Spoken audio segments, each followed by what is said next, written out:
Je m'appelle Philippe Guibert, j'ai une société qui s'appelle Recruit.me. C'est de la création et de la gestion de projets pour les entreprises directement. Je m'appelle Jérémy Paille, j'ai une agence de génération de croissance. Je m'appelle Apolline, chargée de communication à distance 3 jours par semaine et 2 jours je suis freelance. Et aussi j'ai un blog en parallèle. Alors donc je suis Karine Leprêtre, mon activité c'est Is Business, c'est du coaching, j'accompagne les créateurs et les dirigeants d'entreprises sur tout ce qui est en amont. Je m'appelle Yann et je gère une agence de communication digitale. Florian Duviela, je suis producteur-réalisateur au sein de Audience Production, qui est une société de prestations audiovisuelles. Je m'appelle Martin Dorieux et je suis graphiste et développeur web freelance. Je suis Rémi Vandeheghe, je suis représentant régional de l'organisme Web.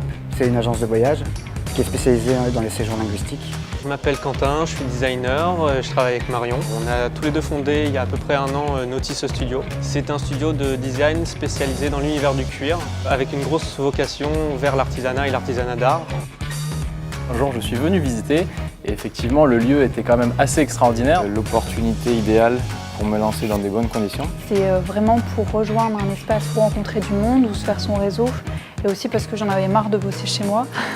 Avant, je travaillais chez moi, mais ça m'allait pas. Et plutôt que d'avoir un endroit fixe, on avait envie d'avoir quelque chose d'un peu plus moderne et dynamique.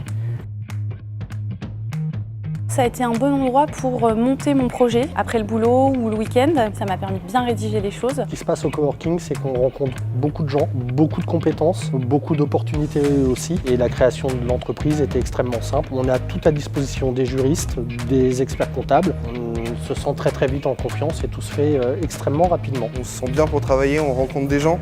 Le brassage de population qui permet de la créativité. Nao nous a apporté énormément déjà au début, il y a 1 an, lors de la création de notre studio, puisqu'on avait avec nous, autour de nous, des comptables, des avocats, des choses qu'on maîtrisait beaucoup moins. Le fait d'être dans un univers d'entrepreneurs, c'est aussi moralement hyper intéressant quand on commence. Il y a du café à volonté, ça c'est hyper intéressant. Le fait de pouvoir accueillir ses clients dans une ambiance pareille, c'est plutôt agréable.